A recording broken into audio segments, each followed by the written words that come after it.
भाई वो चौधरियों की बेटी है, प्लीज भगवान के लिए हम पर दया करें। कुछ भी ऐसा मत करना कि वे हमारे दुश्मन बन जाएं। उनकी ना तो दोस्ती अच्छी है और ना ही दुश्मनी। प्लीज आप कोई भी गलत कदम मत उठाइएगा। हर्षा ने घबराए हुए कहा, जो इस वक्त कुछ भी कर गुजरने का इरादा रखता था। हर्षा, ईशा मेरी जिंदगी है और उसके बिना मैं नहीं रह सकता। अगर वो मुझे नहीं मिली तो मैं मर जाऊंगा। पराग सिर थाम कर बोला। वो तो जैसे ईशा के लिए पागल हो रहा था। भाई संभालिए खुद को। हमारी इतनी औकात नहीं हम उनके परिवार से रिश्ता जोड़ सकें। हमारा कोई मेल नहीं। हर्षा ने अपने से 5 साल बड़े अपने भाई को समझाना चाहा, लेकिन वो तो सोचने समझने की तमाम क्षमताओं से जैसे वंचित हो गया था। कहते हैं इश्क अंधा होता है, लेकिन हर्षा पराग को देखकर कह सकती थी, इश्क अंधा गूंगा लंगड़ा सब कुछ होता है। मेरे लिए ईशा ही सबसे जरूरी है, अपनी जान से भी बढ़कर, और मैं उसे नहीं छोड़ सकता, ये तो तय है। पराग ने कठोर स्वर में कहा। तो फिर आप क्या करने का सोच रहे हैं? क्या करेंगे और कैसे करेंगे? वे आपको और ईशा को एक नहीं होने देंगे। तो प्लीज बाज आ जाइए अपनी हरकतों से। आपका सिर्फ एक गलत कदम हम सबके लिए मुसीबतें खड़ी कर देगा। प्लीज संभालिए खुद को। तुम अपनी चोंच बंद रखो, छोटी हो छोटी ही बनकर रहो। पराग ने उसे डपट दिया तो वो बिल्कुल चुप हो गई। पराग अब किसी को कॉल मिला रहा था और बात करते हुए बाहर निकल गया, और हर्षा अपना सिर पकड़कर बैठ गई। न जाने अब पराग भाई क्या करने वाले हैं। अभी वो यही सब सोच रही थी कि पराग वापस अंदर आया। तुम अपना सामान पैक करो और मामा के घर के लिए निकलो, फौरन, जितना जल्दी हो सके। वो जल्दी जल्दी में बोलता हुआ अपने कमरे की ओर बढ़ा। हर्षा उसके पीछे लपकी। भाई, मामा के पास? लेकिन क्यों? और आप? मेरी फिक्र मत करो, मेरा इरादा ईशा को अपने साथ ले जाने का है। बस तुम जल्दी से मामा के घर के लिए निकलो, ताकि मेरे यहाँ से जाने के बाद तुम्हें कोई नुकसान न पहुँचे। अपना सारा सामान बैग में रखते हुए वो साथ साथ हर्षा को भी समझा रहा था। भाई, ये कैसे मुमकिन है? हम यहाँ से निकलेंगे तो क्या उन्हें पता नहीं चलेगा? कहीं भी चले जाएं, पाताल में भी जाकर छिप जाए ना, तब भी हम उनसे बच नहीं पाएंगे। उन लोगों की पहुँच बहुत ऊंची है, वो हमें कहीं से भी ढूंढ निकालेंगे। तो प्लीज़ ऐसा मत करें, मैं आपके आगे हाथ जोड़ती हूँ, हर्षा ने बेबसी से कहा। मैं तुमसे आखिरी बार कह रहा हूँ हर्षा, इस मामले से दूर रहो। सिर्फ उतना ही सुनो जितना मैं कह रहा हूँ। चुपचाप अपना सामान पैक करो और मामा के घर के लिए निकलो। मुझे दोबारा न कहना पड़े, अब जाओ यहाँ से। पराग ने उसे सख्ती से डांटते हुए कमरे से बाहर निकाल दिया। इस वक्त वो ईशा से संपर्क में था और हर्षा जान गई थी वे दोनों भागने की योजना बना रहे हैं। अपने कमरे में आते ही वो एक और बिस्तर पर बैठ गई। पास रखा मोबाइल उठाया तो उसके हाथ कांपने लगे। उसने कांपते हाथों से नंबर लिस्ट खोली। ध्रुव चौधरी नंबर उसकी आंखों के सामने था। ये नाम उसकी आंखों के सामने आते ही उसका दिल जोरों से धड़कने लगा। उस इंसान से तो वैसे ही उसकी जान जाती थी। वो कैसे उसे बताती कि अपनी बहन की रक्षा करो। तुम्हारी बहन मेरे भाई के साथ रात के अंधेरे में भागने वाली है। अपने घर के दरवाजे बंद कर लो, दीवारें ऊंची कर लो, अपनी इज्जत की अर्थी निकलने से बचा लो। वो बिलख बिलख कर रो पड़ी। उसकी हिम्मत ही नहीं हो रही थी अपनी जगह से हिल भी सके। लेकिन पराग की प्लानिंग के अनुसार उसे भी अब अपना सामान पैक करना था। वो अलमारी से अपना जरूरी सामान निकालने लगी, जबकि आंसू अब भी बहे जा रहे थे। इस वक्त वो अपने जिम रूम में पंचिंग बैग पर अपना अंदर का गुस्सा उतार रहा था। आज एक बार फिर उसका अपनी सौतेली माँ के साथ झगड़ा हुआ था। जितना वो इन झगड़ों से बचना चाहता था, उतना ही वे उसे उकसाती थीं। इस समय वो पसीने में पूरी तरह भीग चुका था, लेकिन फिर भी रुक नहीं रहा था। उसकी ब्लैक सैंडो पसीने में तर थी। बालों से पसीना टपक कर उसकी गर्दन पर बह रहा था कि तभी उसे अपने मोबाइल पर एक मैसेज टोन सुनाई दी। उसके पंचम बैग पर चल रहे हाथ एकदम से रुक गए थे। गहरा सांस छोड़ते हुए उसने तौलिया उठाया और अपना पसीना सुखाने लगा। जूस का गिलास होठों से लगाते हुए उसने मोबाइल उठाया और मैसेज देखा। समय कम है, हो सके तो बचा लें अपनी फैमिली। अपनी हवेली पर पैनी नजर रखें, किसी भी पल कुछ भी हो सकता है। अनजान नंबर से आए अधूरे शब्दों को पढ़ते ही ध्रुव के माथे पर अनगिनत बल पड़ गए। उसने 2-3 बार उस संदेश को पढ़ा, लेकिन उसे कुछ समझ न आया। बस यही लगा कि कोई उसे किसी खतरे के बारे में आगाह कर रहा है। ध्रुव ने उसी अनजान नंबर पर कॉल लगाई, लेकिन अब नंबर बंद जा रहा था। वो उलझन में पड़ गया, लेकिन फिर भी समझ नहीं पाया कि आखिर कहने वाला कहना क्या चाहता था। रात के अंधेरे में वो अपनी चौधरी हवेली की दहलीज पार कर गई। उसने अपने सबसे प्यारे भाई ध्रुव चौधरी का दिल तोड़ दिया था। वो उसका सगा भाई नहीं था, लेकिन सगों से ज़्यादा उसे चाहता था। मगर आज उसने अपनी सारी मोहब्बतों को सिर्फ एक मोहब्बत पर कुर्बान कर दिया। पराग की मोहब्बत के आगे सबकी मोहब्बत कमज़ोर पड़ गई। वो अपना छोटा सा बैग उठाए बस स्टैंड पर पहुंची, जहां पराग पहले से मौजूद था। दोनों ने एक दूसरे को देखा और आंखों में इशारा किया। फिर दोनों बस के अंदर सवार हो गए। उन्होंने अलग अलग सीटें चुनी। बस में मुसाफिर बहुत कम थे, इसलिए बस चलने के लिए तैयार थी। इस समय वे दिल्ली से मुंबई का सफ़र बाय रोड करने वाले थे। अब 3 दिन उनके इसी सफ़र में गुजरने वाले थे। पराग ने जानबूझकर बस का चुनाव किया था, क्योंकि उसे लगा कि लोग हर जगह ढूंढ सकते हैं, लेकिन किसी का ध्यान इस ओर नहीं जाएगा। यही उसकी अपनी सोच थी। बस सड़क पर रफ्तार पकड़ चुकी थी। दोनों ही अपने धड़कते दिलों को संभाले हुए मोबाइल पर एक दूसरे से संपर्क में थे। ईशा ने घर से निकलते ही अपना मोबाइल वहीं घर पर छोड़ दिया था। वो वही मोबाइल लेकर निकली थी जो पराग ने उसे दिलाया था, और उसका सिम नंबर भी सिर्फ पराग के पास था। बस के चलते ही पराग ने अपनी बहन हर्षा को कॉल लगाई। हर्षा, जो पराग के कहने पर घर से निकल गई थी, चंडीगढ़ जाने वाली बस में सवार कर दी गई थी ताकि वो अपने मामा के घर जा सके। लेकिन जैसे ही पराग वहां से निकला, वो बस से नीचे उतर आई थी और वापस लौट आई। वो अभी घर पहुंची ही थी कि उसके मोबाइल पर पराग की कॉल आने लगी। एक पल को वो घबरा गई थी, लेकिन फिर हिम्मत करके उसने कॉल रिसीव कर ली। पराग बोला, तुम ठीक हो ना हर्षा? कोई प्रॉब्लम तो नहीं? पराग के शब्दों में फिक्र झलक रही थी।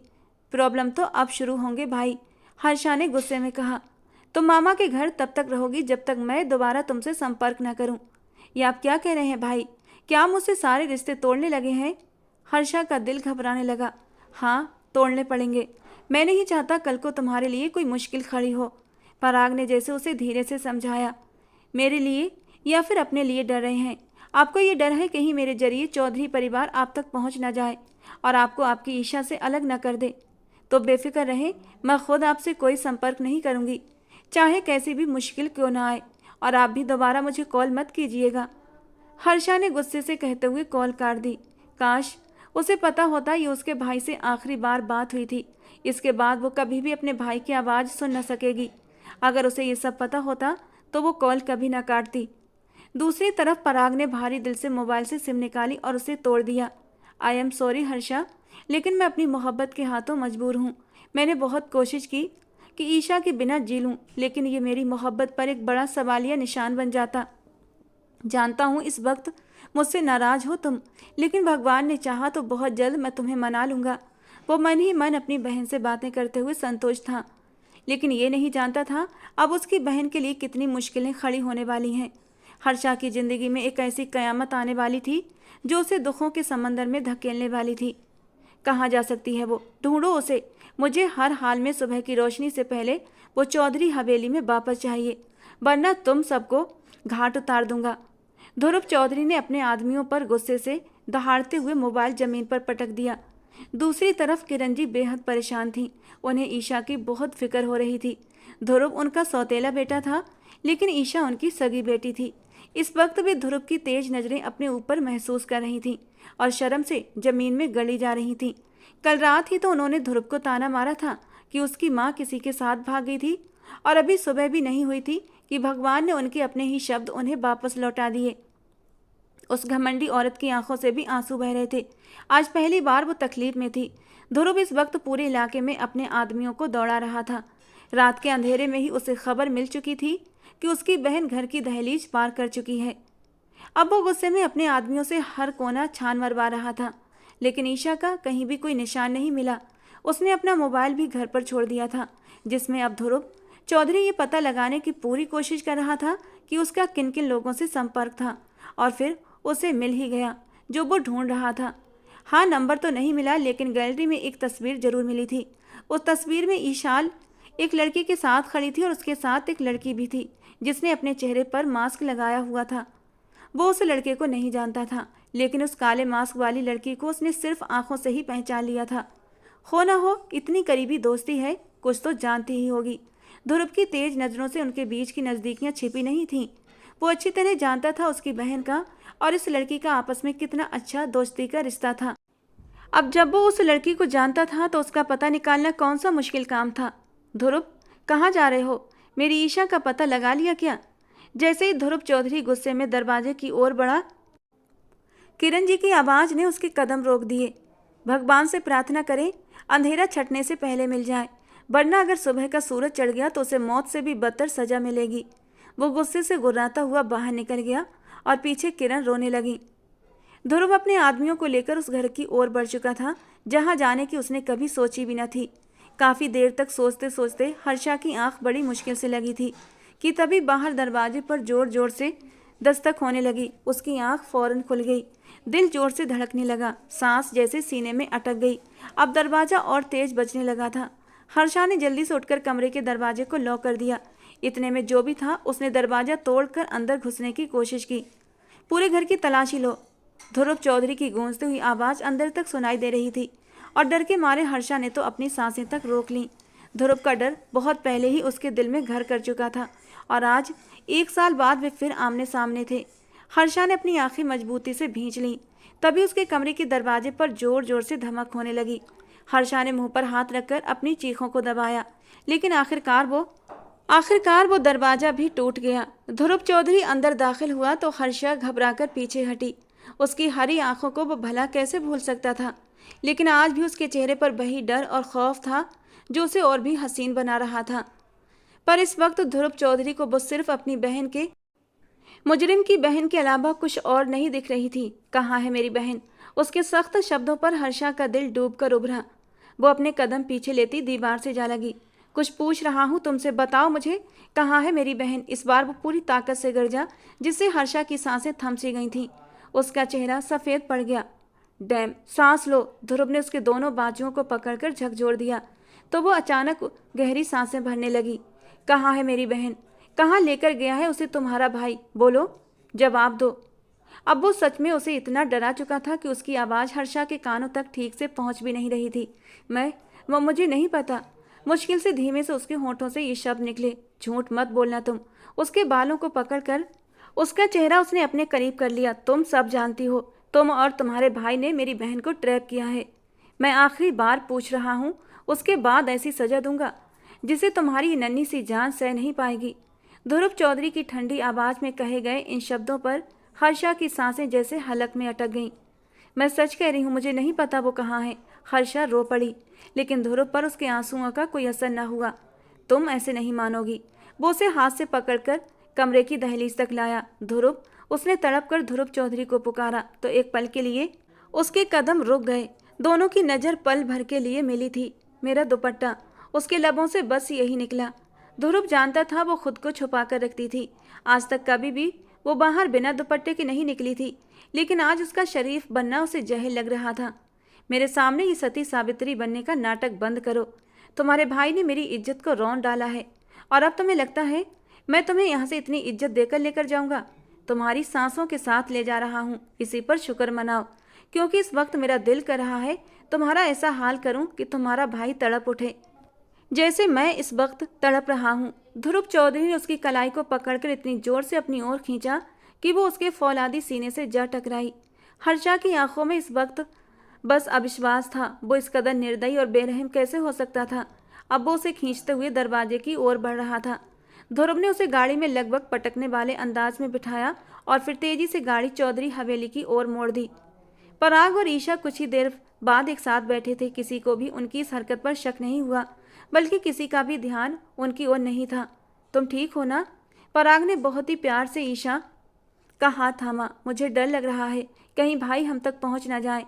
अगर भी हमें पकड़ लेंगे तो जिंदा नहीं छोड़ेंगे। ईशा के दिल का डर उसकी जबान पर आ गया। ऐसा कुछ नहीं होगा। मैं उसे इतनी बुरी तरह चकमा देकर आया हूँ कि वो हमें कभी ढूंढ नहीं पाएगा। बस तुम फिक्र मत करो। एक बार हम मुंबई पहुँच जाएं तो सबसे पहले मैं शादी का इंतजाम करता हूँ। मुझे तुम्हें हमेशा के लिए अपने साथ इस पवित्र रिश्ते में बांध कर रखना है। पराग के शब्दों और अंदाज में ईशा के लिए बेइंतहा मोहब्बत और सम्मान भरा हुआ था। इस वक्त वो अपने इश्क के जज्बे में डूबा हुआ था। सब कुछ ताक पर रखकर अपनी मोहब्बत को अमर करने जा रहा था। आखिर ऐसे कहाँ जा सकती है अचानक से? कुछ तो पता होगा। कैसी माँ हो तुम, जो ये तक नहीं जानती कि तुम्हारी बेटी रात के अंधेरे में कहाँ चली गई? कमलेश चौधरी ने अपनी बीवी को काफ़ी खरी खोटी सुनाई। वो आज ही विदेश से लौटे थे और किरण चौधरी उन्हें ये पूरी बात बता रही थी। मुझे नहीं पता चौधरी साहब, कब और कैसे वो घर छोड़कर चली गई। प्लीज़ आप ध्रुव से कहिए, वो उसे ढूंढ निकालेगा। वो उसे कुछ न कहे, मेरी बच्ची मासूम है। वो बिलख बिलख कर रो पड़ी। मासूम? आपकी वो बेटी जो रात के अंधेरे में घर छोड़कर चली गई, वो मासूम है? कमलेश चौधरी ने इस बार सख्त शब्दों में कहा। उनका बस नहीं चल रहा था किरण चौधरी का गला, जिन्होंने अपनी बेटी की परवरिश में इतनी बड़ी कमी कर दी। ऐसे मत कहिए चौधरी साहब, इकलौती बेटी है मेरी, उसे कुछ हो गया तो मैं कैसे जीऊंगी? वो मेरी भी बेटी है किरण, कमलेश चौधरी ने ठंडे शब्दों में कहा। लेकिन जब बेटे या बेटियां इज्जत पर दाग लगाएं तो सिर्फ मौत ही लाज रखती है। वो अपना गुस्सा काबू में रखते हुए बाहर निकल गए थे। सुबह का सूरज चौधरी हवेली को दुखों में डुबोने वाला था। ध्रुव चौधरी ने हर्षा को हवेली के कैद खाने में बंद कर दिया। वो रोती रही, गिड़गिड़ाती रही, लेकिन ध्रुव ने उसकी एक न सुनी। दरवाजा बंद करते हुए उसने उसे अंधेरे कमरे में छोड़ दिया। वो इस वक्त बेहद गुस्से में था। वो नहीं चाहता था अपना गुस्सा उस लड़की पर उतारे, इसलिए फिलहाल उसे एक स्टोर रूम में बंद कर दिया और खुद हवेली के अंदरूनी हिस्से की ओर बढ़ा, जहां से कमलेश चौधरी बाहर निकलते हुए उससे टकरा गए। ध्रुव, कहाँ थे तुम? और ईशा का पता चला? कमलेश चौधरी की परेशान आवाज पर ध्रुव चौधरी ने अपने घने बालों में हाथ फेरा। लग जाएगा पता, मैं लगाकर ही दम लूंगा। लेकिन एक बात साफ सुन लीजिए, ईशा को मेरे हाथों से कोई बचा नहीं सकता। वो जिस लड़के के साथ भागी है उसी के साथ उसे जिंदा जमीन में याद रखिएगा, और अपनी सो कॉल्ड वाइफ को भी बता दीजिए। ध्रुव चौधरी गुस्से से पिघलता हुआ अपने कमरे की ओर बढ़ा। कमलेश चौधरी ने अफसोस में सिर हिलाया। वो भी ध्रुव से सहमत थे। साफ था उनकी बेटी उनकी इज्जत की अर्थी निकाल कर जा चुकी थी, तो वो उसे कैसे माफ कर सकते थे? और वो ये भी जानते थे ध्रुव चौधरी ने जो कुछ कहा है वो करके दिखाएगा। ईशा जहां मर्जी जाकर छिप जाए, ध्रुव उसे ढूंढ ही निकालेगा। आज तीसरा दिन था और वो मुंबई की हदों में दाखिल हो चुके थे। पराग ने अपने दोस्त से कहकर शादी का सारा इंतजाम भी करवा दिया था। हम यहाँ से सीधे उसके फार्म हाउस जाएंगे, वहाँ हमारी शादी होगी और फिर हम एक किराए का घर लेंगे। शुरुआत में थोड़ी मुश्किल होगी, लेकिन धीरे धीरे सब कुछ ठीक हो जाएगा। बस तुम्हें मुझ पर भरोसा रखना है। अपना यकीन मुझ पर कभी मत खोना, और मैं वादा करता हूँ तुम्हारा भरोसा कभी नहीं तोड़ूंगा। तुम्हें वो सारी खुशियाँ देने की कोशिश करूँगा जिनकी तुम हकदार हो। बस से उतरती हुई वो दोनों एक दूसरे से ये वादा कर रहे थे। ईशा अपनी मोहब्बत की संगत में बहुत खुश थी, बल्कि उसे खुद पर गर्व था कि उसे सच्ची मोहब्बत करने वाला हमसफ़र मिल रहा था। काश उसके घर वाले इतने खुले विचारों के होते और उसकी मोहब्बत को स्वीकार करके उसकी शादी हंसी खुशी कर देते, तो उसे ये कदम उठाना ना पड़ता। लेकिन वो अच्छे से जानती थी वो चौधरी थे, मर जाते लेकिन अपने से नीचे ख़ानदान में उसकी शादी न करते। सड़क पार करते हुए अचानक ईशा का हाथ पराग के हाथ से छूट गया। पराग ने सामने से आती बड़ी ट्रक को देख लिया था। उसके पास अब और वक्त नहीं था कि खुद को और ईशा को बचा सके।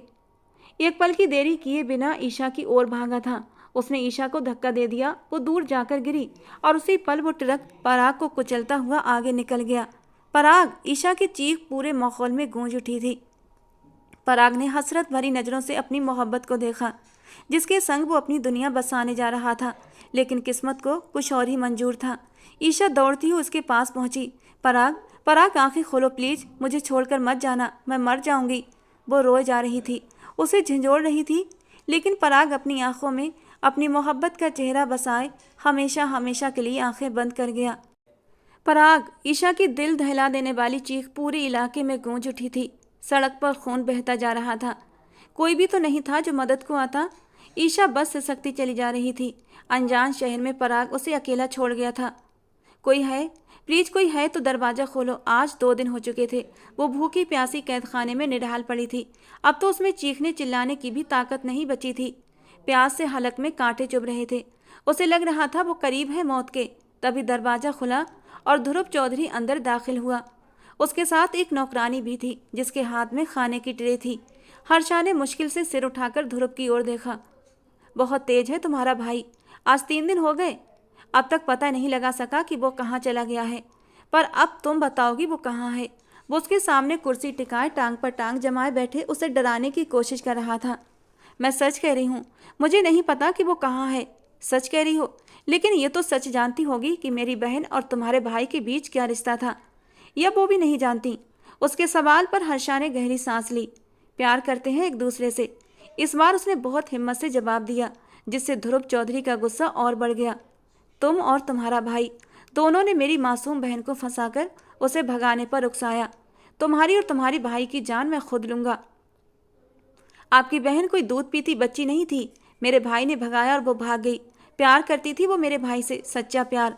आप उनके प्यार में रुकावट बन रहे थे और फिर इसीलिए वो दोनों भाग गए।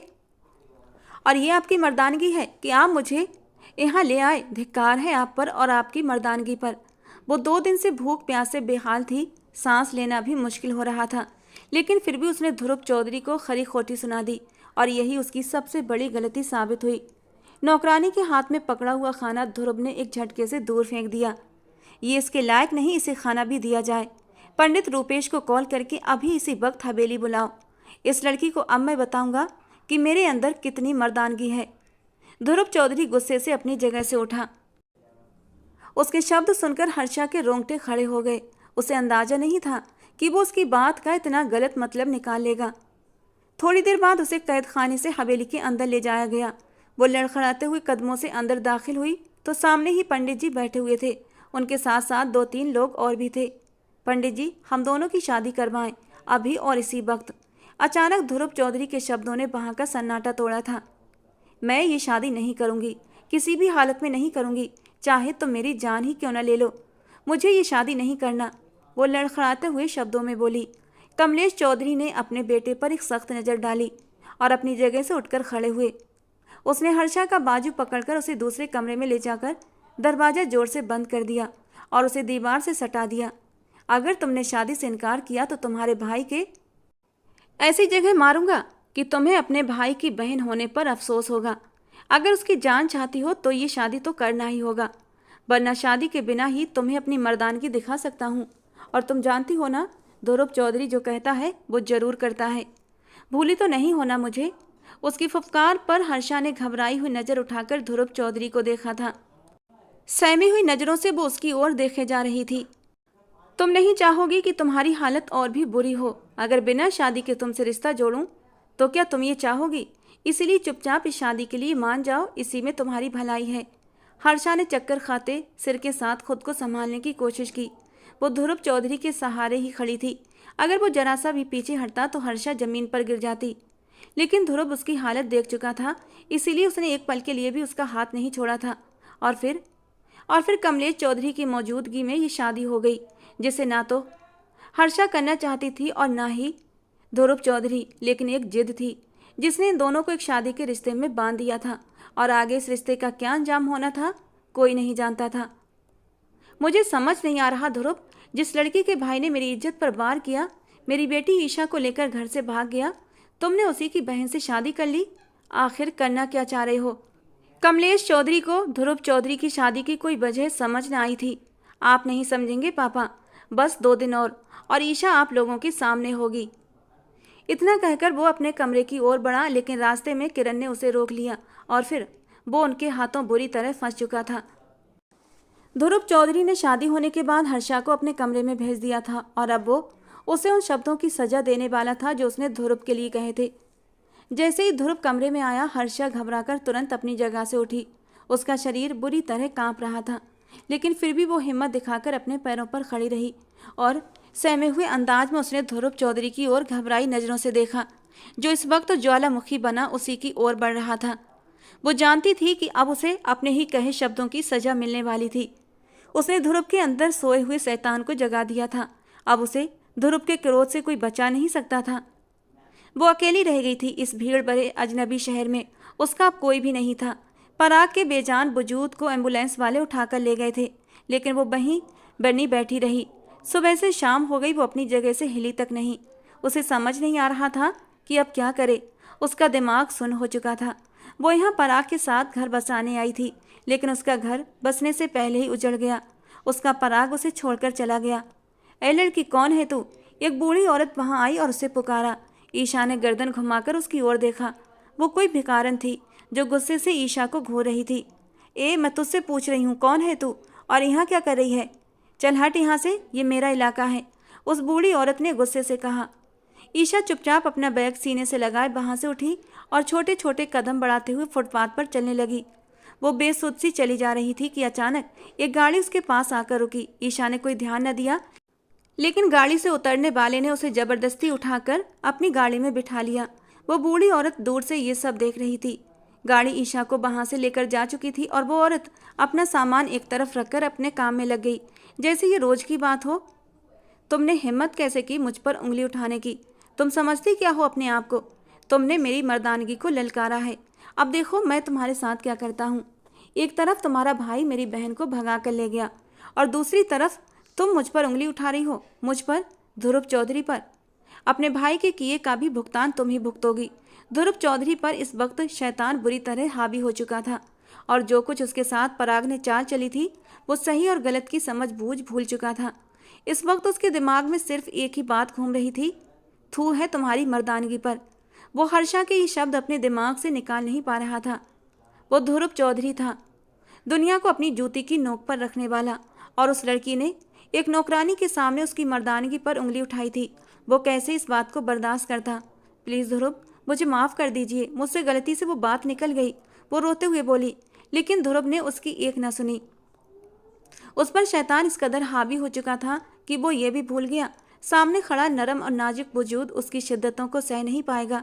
उसने गुस्से में अपने सामने खड़े उस नादान वजूद पर अपनी क्रूरता उंडेल दी और अब गुस्सा ठंडा हुआ तो गहरी नींद सो गया, जबकि हर्षा का बेहोश वजूद आज भगवान से रो रो कर गुहार लगा रहा था। बिना किसी कसूर के उसे सजा दे दी गई थी और वो ये सजा सहते हुए कितना तड़पी थी, या तो वो जानती थी या फिर उसका भगवान जानता था। वे 3 लड़के थे, उन्होंने अपने आप को सुकून देने के बाद ईशा को एक कमरे में बंद कर दिया था। वो बेबस लाचार जमीन पर पड़ी अपनी लुटी पिटी हालत का मातम मना रही थी। उसके तो आंसू भी नहीं निकल रहे थे। वो इसे अपनी सजा समझ रही थी। घर से भागने वाली लड़की के साथ यही तो होता है। इस बार एक आंसू उसकी आंख से गिरा।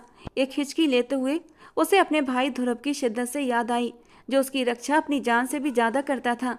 उसे छोड़कर सबके सामने अपने घर वालों की इज्जत का कचरा बनाकर वो अपना घर बसाने चली थी, तो फिर भगवान उसे साया कैसे देता? एक तरफ वो अपने किए पर रो रही थी तो दूसरी तरफ ध्रुव चौधरी अपनी कठोरता से हर्षा को रूबरू करवा चुका था। सुबह जब उसकी आंख खुली तो उसका सिर भारी हो रहा था। औंधे मुंह लेटे उसने मुश्किल से अपना सिर उठाया। खुद को शर्टलेस देखकर वो झटके से पलटा। अपने बहुत करीब सोए वजूद को देखकर वो अचानक उठ बैठा। हर्षा की पीठ उसकी तरफ थी। उसकी पीठ को देखकर वो उस पल हजारों मौतें मर गया था। उसे यकीन नहीं आया वो इस मासूम को तड़पा चुका है। रात के उन बेरहम लम्हों को याद करने की कोशिश की, लेकिन उसके दिमाग में एक भी पल न आया। अगर मैं होश में होता तो, अगर मुझे याद होता कि मैंने इस मासूम लड़की पर कितना जुल्म किया। वो झटके से बिस्तर से उठा और दूर हटता चला गया। ये मैंने क्या कर दिया? मैं जालिम हो सकता हूँ, गुस्सैल, हठधर्म, जिद्दी, सब कुछ हूँ, लेकिन इतना गिरा हुआ एक मासूम को मैंने? नहीं नहीं, ऐसा नहीं हो सकता। ध्रुव चौधरी ने पास रखा बाज उठाकर जोर से सामने शीशे की ओर फेंका। शीशा पल भर में चकनाचूर हो गया, लेकिन इतने शोर की आवाज में भी हर्षा के वजूद में कोई हलचल न हुई। अगले ही पल ध्रुव को कुछ गलत होने का एहसास हुआ। वो घबराकर तेजी से उसकी ओर लपका और उसका चेहरा अपनी ओर मोड़ा। जैसे ही उसने हर्षा को छुआ उसे ऐसा महसूस हुआ मानो उसने जलती भट्टी को छू लिया हो। वो तेज बुखार में तप रही थी। Harsha, Harsha, open your eyes. Dam, आंखें खोलो यार। वो बुरी तरह घबरा गया था। अपनी ज्यादती पर भी उसे याद आ रही थी, लेकिन अपनी बहन की याद करके वो खुद को अभी सही ठहरा रहा था। उसने कंबल हटाया तो एक पल के लिए उसके हाथ कांप उठे। उसके वजूद पर अपनी शिद्दतों के निशान देखकर उसने खुद से नजरें चुरा लीं। अगले ही पल खुद को संभालते हुए वो हर्षा को बाहों में भरता हुआ बाथरूम में ले जाकर शावर के नीचे खड़ा कर चुका था। जैसे ही ठंडा बर्फ जैसा पानी उस पर गिरा, अर्धमूर्छित हालत में हर्षा ध्रुव के सीने से जा लगी। उसे अचानक झटके महसूस हुए। वो दूर होना चाहती थी, लेकिन ध्रुव ने उसे अपने सीने से लगाए काबू कर रखा था। ठंडे पानी से दोनों भीगते जा रहे थे। हर्षा पानी से बचने के लिए ध्रुव के सीने में पनाह ले रही थी। वो इस वक्त जिस हालत में थी, अगर होश में होती तो शायद ध्रुव के सामने आंख तक न उठा पाती, लेकिन इस वक्त वो बहुत शिद्दत से उससे लिपटी हुई थी और ध्रुव के सब्र का इम्तिहान ले रही थी। ध्रुव ने शावर बंद किया, उसे बाथरोब पहनाया और बाहर लाकर बिस्तर पर धीरे से लिटा दिया। उसकी इस हालत का जिम्मेदार वो खुद था, लेकिन इसमें सबसे बड़ा हाथ किसी और का भी था। एक बार फिर मैं इस्तेमाल हुआ हूँ। ध्रुव ने दर्द से आंखें मींच लीं। क्यों मैं उनकी साजिश को समझ नहीं पाया, उनकी बातों को नहीं पहचान पाया। कितनी गंदी जगह बार किया है उस औरत ने, जो कहने को सो कॉल्ड मेरी सौतेली माँ है। जब वो अपने कमरे में आ रहा था तो किरण उसका हाथ पकड़कर अपने कमरे में ले गई थी और उसके मन में ऐसा जहर भरा, हर्षा के लिए उसके दिल में नफरत और भी बढ़ चुकी थी। और जब वो किरण के कमरे से निकलने लगा तो किरण ने एक गिलास में उसे कोल्ड ड्रिंक्स दी थी। ये कोल्ड ड्रिंक पियो और गुस्सा शांत करो, गुस्से से काम नहीं बनेगा बल्कि ठंडे दिमाग से काम बनेगा। उस वक्त तो वो भी गुस्से के मारे जल रहा था और खुद को ठंडा करना चाहता था, इसीलिए किरण का दिया हुआ कोल्ड ड्रिंक का गिलास उसने पी लिया था। लेकिन वो नहीं जानता था किरण ने उसमें कुछ मिला रखा था। वो नशे की हालत में हर्षा के साथ क्या कर गया था उसे कुछ नहीं पता चला था। लेकिन जब होश में आया तो उसे खुद से ही घिन महसूस हो रही थी। ध्रुव के दिल में किरण के लिए और भी ज्यादा नफरत भर गई। इसी बीच हर्षा ने नींद में ही दर्द से कराहते हुए करवट बदली। उसके पूरे जिस्म में दर्द की लहरें उठ रही थीं। हर्षा, तुम ठीक हो? ध्रुव उसके पास बैठ गया। आज 1 साल पहले वाला ध्रुव लौट आया था, जो अपनी इस पवित्र मोहब्बत का कायल था। लेकिन एक गलत फहमी पर उसने उसे छोड़ दिया था। हाँ, उसने सुना था कि वो किसी और से मोहब्बत करती थी, इसीलिए वो हर्षा से दूर होता चला गया। वो हर्षा से अपनी मोहब्बत का इजहार करने वाला था, लेकिन फिर वो हर्षा को हर बात पर टॉर्चर करने लगा। हर्षा और ध्रुव चौधरी एक ही यूनिवर्सिटी में थे। वो सीनियर था और हर्षा ने अभी यूनिवर्सिटी में एडमिशन लिया था। बहुत वक्त पहले उन्होंने एक दूसरे से लड़ते झगड़ते ही गुजारा था। अगर हर्षा को किसी चीज़ से सबसे ज़्यादा डर लगता था तो वो था ध्रुव के गुस्से से। जब भी वो गुस्से में उसे घूर कर देखता, हर्षा का दिल धक से रह जाता था। और जब वो यूनिवर्सिटी छोड़कर विदेश चला गया तो सबसे ज़्यादा खुशी हर्षा को ही महसूस हुई थी। लेकिन वो ये नहीं जानती थी कि सबसे ज़्यादा मिस भी वही करेगी। वो दिल ही दिल में उसे चाहने लगी थी और अब उसके चले जाने के बाद उसे इस चाहत का एहसास हुआ था। लेकिन अब वो क्या कर सकती थी सिवाय अंदर ही अंदर तड़पने के, क्योंकि वो जान का दुश्मन तो हिंदुस्तान छोड़कर चला गया था। वो ठीक तो है ना डॉक्टर? पहली बार ध्रुव चौधरी के शब्दों में अपनी बहन के अलावा किसी और के लिए भी फिक्र झलक रही थी। जी, वो ठीक हो जाएंगी, डोंट वरी। ये ड्रिप ख़त्म होते ही आप इन्हें हल्का फुल्का खाना दीजिएगा। शायद इन्होंने बहुत कम खाया है, इसीलिए इन्हें काफ़ी कमजोरी हो गई है। और डॉक्टर को सोचकर रुकी थी।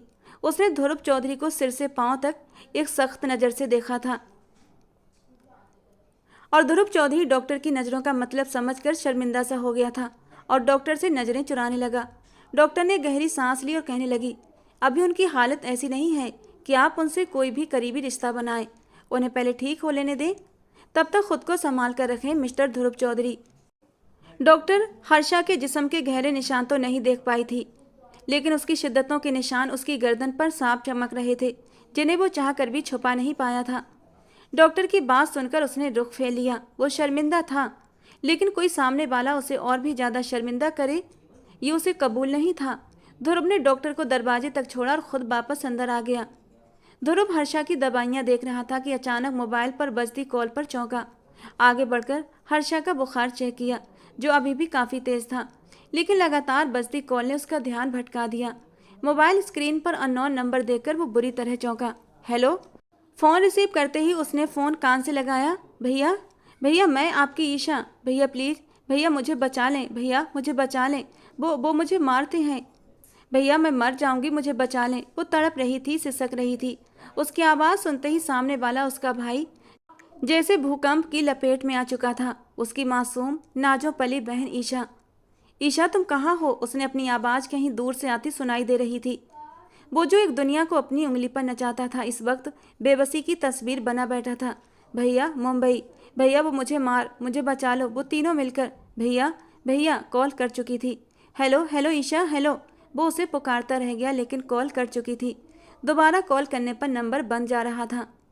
वो तीनों मिलकर मुझे मारते हैं, नोचते हैं।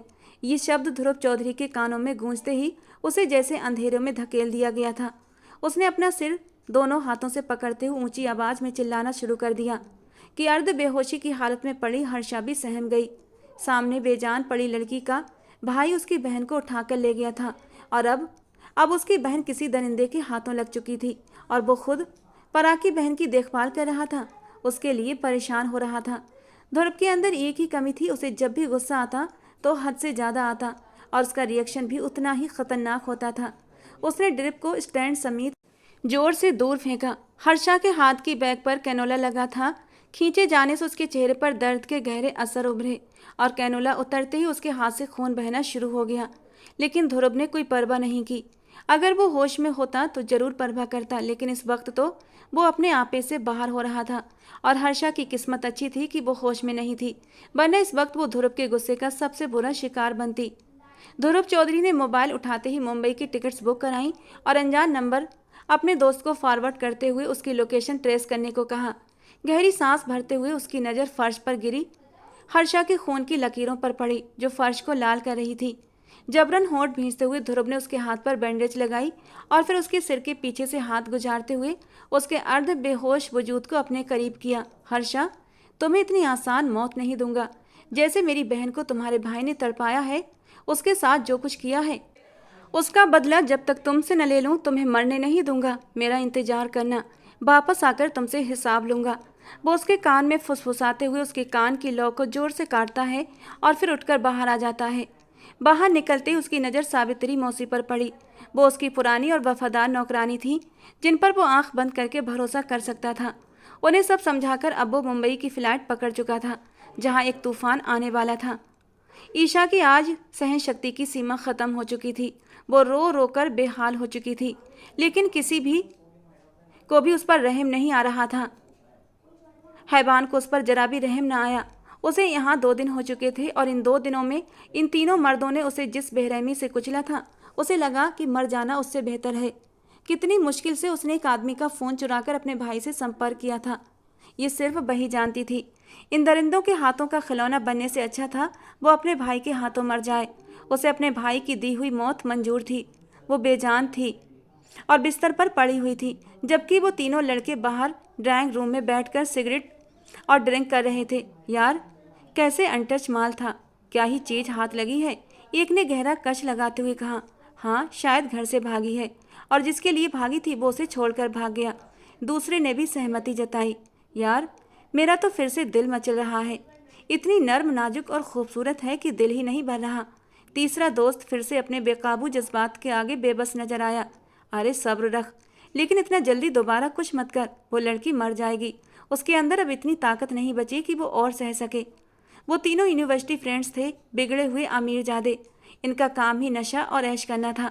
हमेशा हमेशा किसी न किसी शिकार की तलाश में रहते थे। इनकी गुड लक और ईशा की बैड लक की वो इन तीनों के हाथ लग चुकी थी।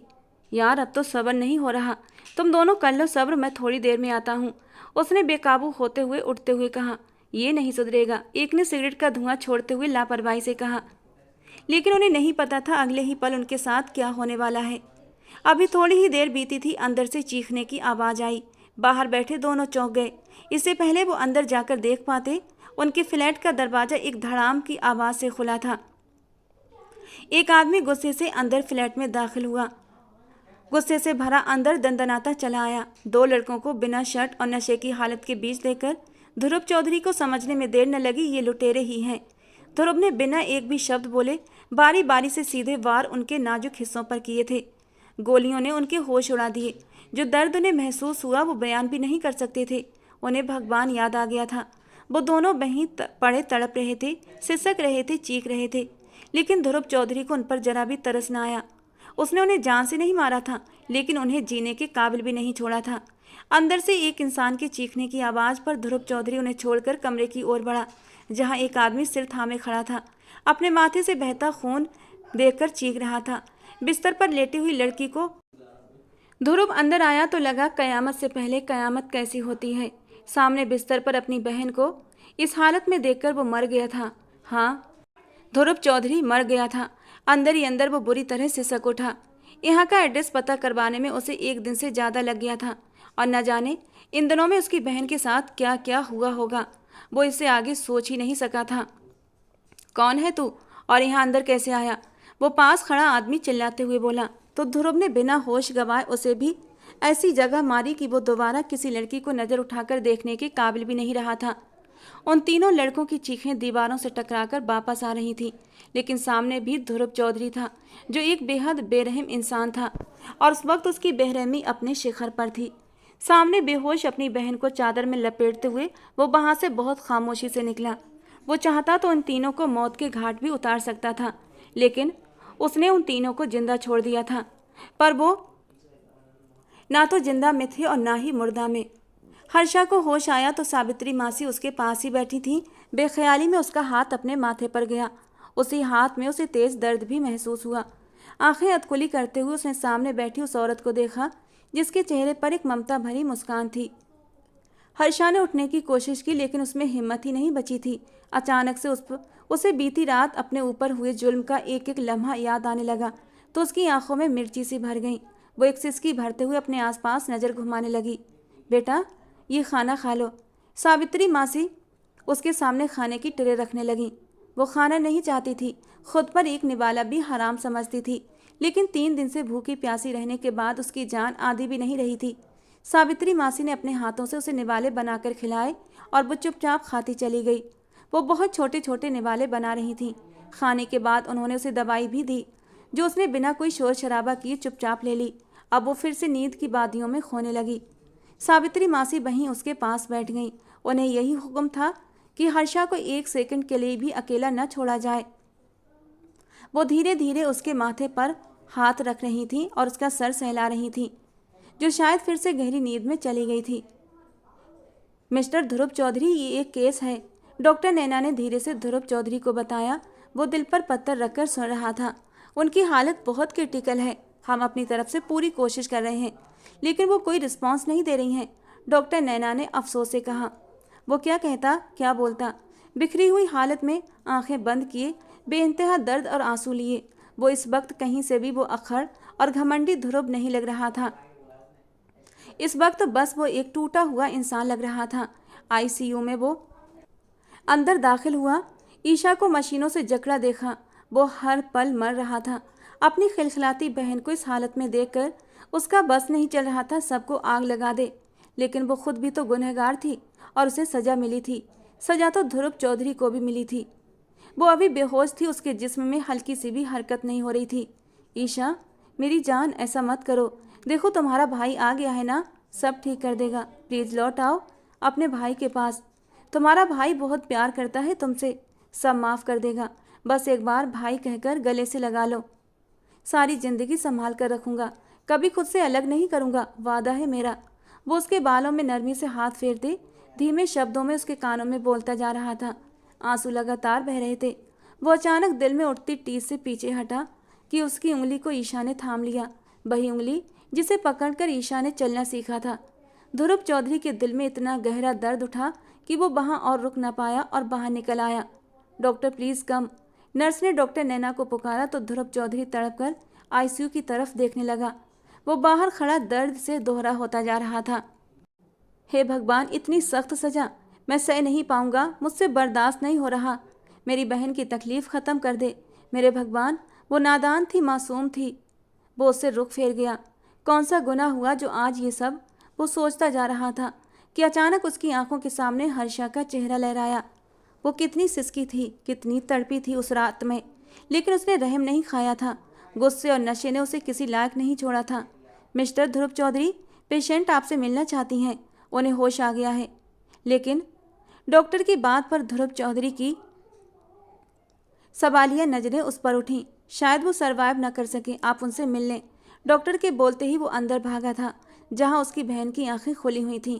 एक जख्मी मुस्कान थी उसके चेहरे पर। ईशा, मेरी जान। ध्रुव चौधरी ने उसके माथे पर प्यार किया। एक सुकून की लहर उतरी थी उसके अंदर। वो नम आंखों से मुस्कुराई थी। भाई पराग, नाम मत लो उसका मेरे सामने। तुम्हारी इस हालत का जिम्मेदार वही है, जान से मार दूंगा मैं उसे। ध्रुव चौधरी गुस्से से चीखा। भाई, वो तो मर गया। कितने दर्द से बोला था उसने। ध्रुव चौधरी को लगा शायद उसे सुनने में गलतफहमी हुई है। धीरे धीरे टूटे शब्दों में वो सारी हकीकत खोलती चली गई और ध्रुव चौधरी का जी चाहा जमीन फटे और वो उसमें समा जाए। भाई, मैं पराग से मिलूंगी अब जाकर। वो मेरा इंतजार कर रहा है। वो देखो मेरा पराग आ गया। अचानक से ईशा की सांसें गहरी हुईं।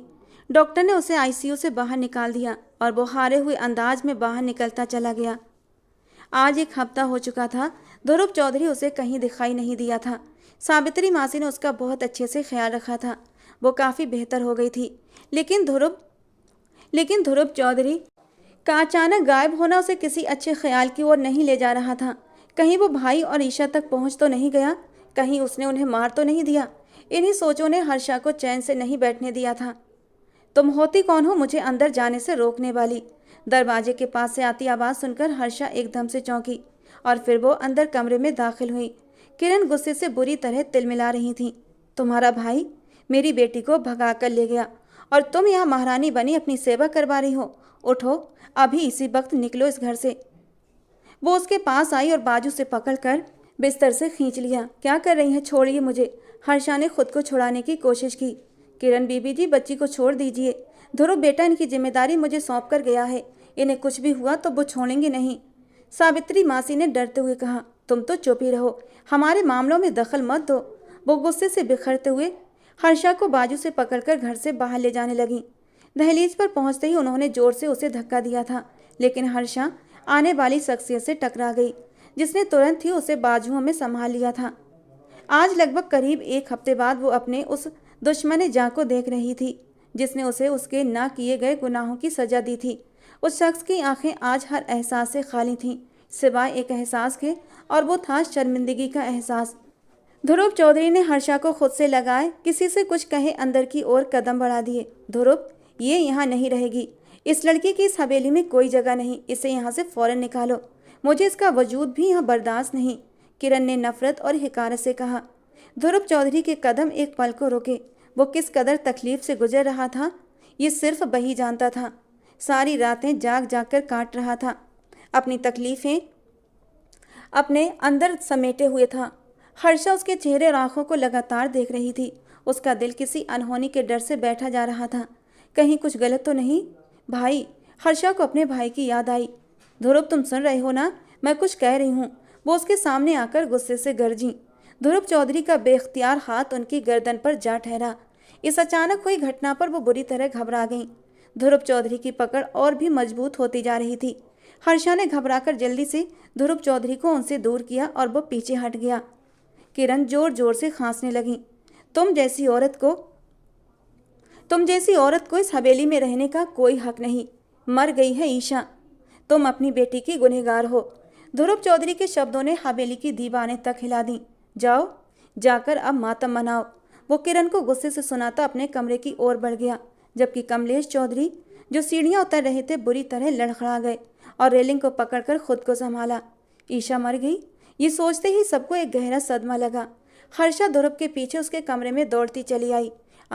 आपने क्या कहा? ये झूठ है ना? हर्षा की आंखों में आंसू भरने लगे। ध्रुव चौधरी ने खींचकर उसे जोर से अपने सीने से लगा लिया। उसे इस वक्त एक सहारे की जरूरत थी, एक ऐसा कंधा जिस पर वो अपने दर्द को कम करने के लिए रो सके। वो पूरी शिद्दत से हर्षा को गले लगाकर हिचकियों के साथ बेजबान रो रहा था। हर्षा ने कभी ध्रुव का ये रूप नहीं देखा था। उसने तो हमेशा उसे गुस्से से आग बबूला होते, चीखते चिल्लाते और मारते देखा था। आज पहली बार उसने उसे इस तरह टूटकर रोते हुए देखा था, लेकिन उसके आंसू हर्षा को भी तकलीफ दे रहे थे। हर्षा, रो लो यार, तुम भी रो लो। तुम्हारा भाई भी चला गया।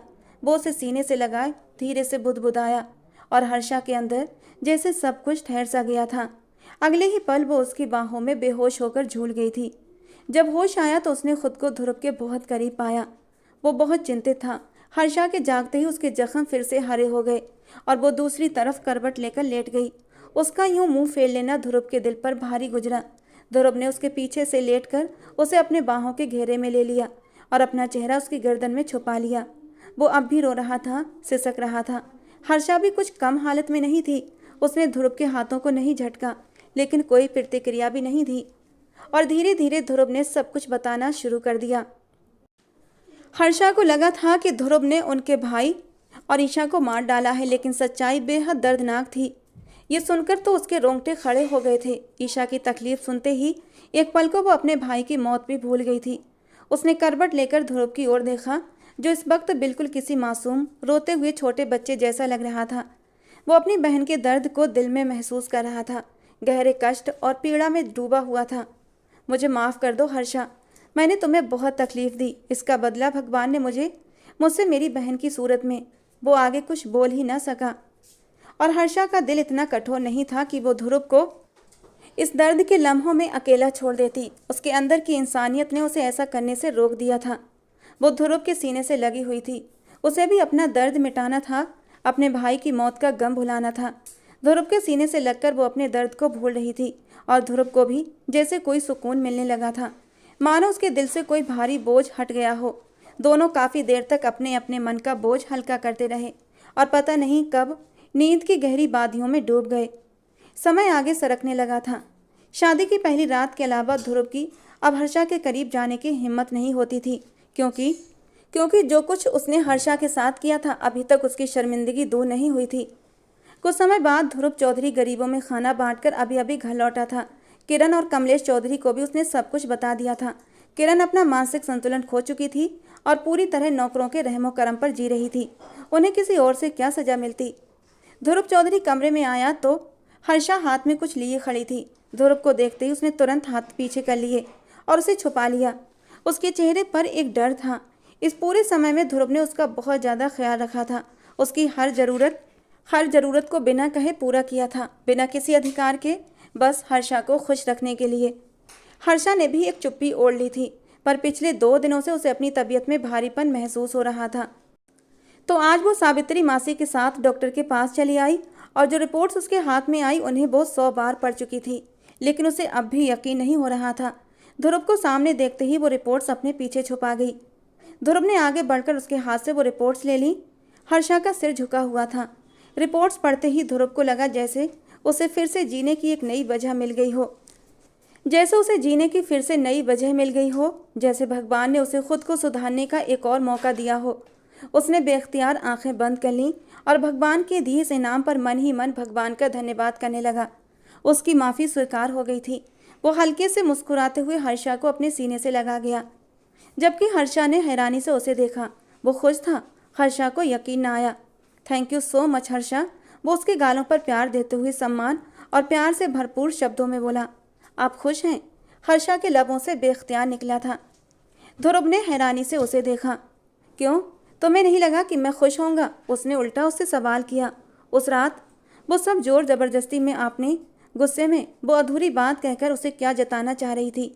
हर्षा, ध्रुव ने उसे अपनी सांसों से भी ज़्यादा करीब किया कि उसका दिल एक पल को साकित सा हुआ। उस दिन जो भी हुआ उसके लिए मैं शर्मिंदा हूँ, लेकिन इसका मतलब ये नहीं कि मैं तुमसे या अपने होने वाले बच्चे से आंखें फेर लूँगा। उस दिन मुझे उकसाया गया था, मुझसे तुमसे बदला लेना था। शायद मैं इतना सख्त ना होता अगर मैं होश में होता। ध्रुव चौधरी की बात पर हर्षा चौंकी। क्या मतलब? हर्षा, मेरी कोल्ड ड्रिंक में कुछ मिलाया गया था ताकि मैं तुम्हें तकलीफ़ पहुंचा सकूं। देखो, मेरी दी हुई तकलीफ़ तुम सह गई, लेकिन भगवान ने उस औरत को जो तकलीफ़ दी है वो सह नहीं पाई। ध्रुव चौधरी की बातों पर हर्षा की आंखें भीग गईं। एक गांठ थी दिल में जो आज खुल गई थी। उस रात का उसे दुख था। जिस कदर बेरहमी दिखाई थी ध्रुव ने, वो बहुत तड़पी थी, लेकिन आज ध्रुव की बात सुनकर उसने उसे माफ़ कर दिया था और उसके सीने से लग गई। ध्रुव चौधरी ने उसे अपने सीने में भींचते हुए सुकून से आंखें मूंद लीं।